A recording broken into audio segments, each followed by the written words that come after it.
साथियों, हिंदी की शिक्षण विधियों की क्लास में आपका हार्दिक स्वागत है। हिंदी की अपनी जो शिक्षण विधियां चल रही थी उसी श्रेणी को क्रम को आगे बढ़ाते हुए आज 16वीं विधि ध्वन्यात्मक विधि सरल विधि है, समझने वाली विधि है। ध्वन्यात्मक विधि क्या होता है? शाब्दिक अर्थ में देख भाई, शाब्दिक अर्थ में पता लग रहा है क्या होता है। ध्वन्यात्मक मतलब ध्वनि पे, शब्दों की ध्वनि पे जाते हैं। तो ध्वन्यात्मक विधि में अधिकतर शब्दों की ध्वनियों को देखा जाता है, समझा जाता है। समझते हैं किसने दी। सबसे पहले इस चीज को देख लेते हैं भाई। माइकल शेमर ने, किसने? माइकल शेमर ने। कहां के थे? अमेरिका के।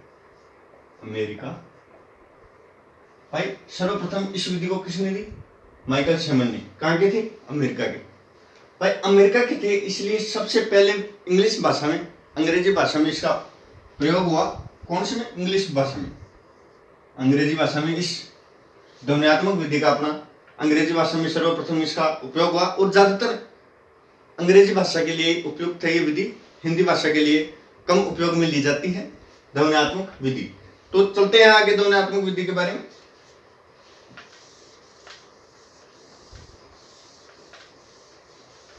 भाई भाषा विज्ञान में क्या? भाषा विज्ञान में ध्वनि पे अधिक बल दिया जाता है। भाई भाषा विज्ञान में ध्वनि पे अधिक बल दिया जाता है। भाषा विज्ञान में ध्वनि पे अधिक बल दिया जाता है और इस विधि में भी ध्वनि पे अधिक बल दिया जाता है। तो किस प्रकार से ये समझते हैं? कर्म, मर्म, धर्म और श्रम। भाई शब्द अलग हैं, इनके अर्थ अलग हैं, लेकिन ध्वनि, क्रम, मर्म, धर्म, श्रम, क्रम, मर्म, धर्म, श्रम, शब्द एक, वो शब्द अलग हैं, अर्थ भी अलग है, लेकिन ध्वनि एक सी है। इंग्लिश भाषा में देखें तो कैसे? सेट, वेट, जेट, लेट, केट, इस प्रकार से। भाई ध्वनि एक जैसी आ रही है इसमें। तो इस प्रकार से क्या होता है भाई, जो प्राथमिक कक्षाओं के विद्यार्थी हैं वो शब्दों को अधिक रूप से सीख पाते हैं। एक जैसी चलती है तो उनको सीखने में भी आनंद आता है। तो इस प्रकार से भाई उनको सीखने में भी आनंद आता है। और प्राथमिक स्तर के लिए मेन बिंदु, प्राथमिक स्तर के लिए उपयुक्त है ये विधि। आगे चलते हैं।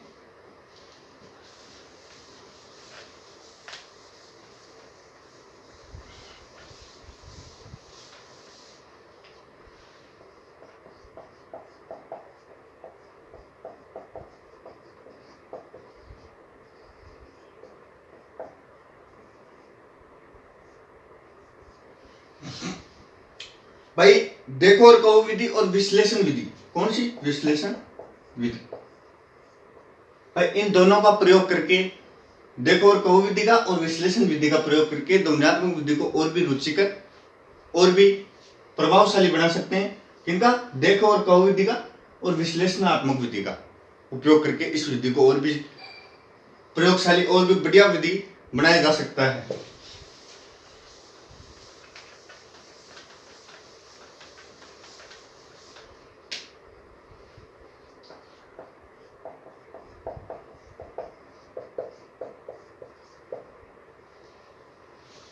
उच्चारण स्थान से परिचित करवाना। भाई कौन से उच्चारण स्थान से? ध्वनि के, ध्वनि। भाई ध्वनि के उच्चारण स्थान से परिचित करवाया जाता है इस विधि में। कौन करवाता है? अध्यापक। किसको करवाता है? विद्यार्थियों को। भाई ध्वनि के उच्चारण स्थान से परिचित करवाया जाता है कौन सी? ध्वन्यात्मक विधि में। कौन करवाता है? अध्यापक। किससे करवाता है? विद्यार्थियों को। चलो आगे देखते हैं। भाई हर विधि की गुण, लाभ, कमियां भी रहती हैं। अब इस विधि की कमियों के बारे में देखते हैं। भाई सबसे बड़ी कमी है इंग्लिश भाषा की विधि है, तो हिंदी भाषा में इसका कम उपयोग होता है। हिंदी भाषा में कम उपयोग होता है इस विधि का, हिंदी भाषा में कम। तो क्या भाषा विज्ञान में क्या होता है? ध्वनि और वर्ण को, किसको? वर्ण को और ध्वनि को, वर्ण को और ध्वनि को एक ही माना गया है। भाई वर्ण को और ध्वनि को एक ही माना गया, किसमें? एक ही माना गया है। वर्ण को और ध्वनि को एक ही माना गया है, किसमें? भाषा विज्ञान में। परंतु ये जो ध्वन्यात्मक विधि है, ये ध्वनि को अलग मानती है। वर्ण और ध्वनि को क्या भाषा विज्ञान एक माना गया है, लेकिन इस विधि में क्या ध्वनि को ये विधि अलग कर देती है। भाई ध्वनि पे अधिक फोकस देती है, तो इस विधि को ध्वनि को अलग कर देती है।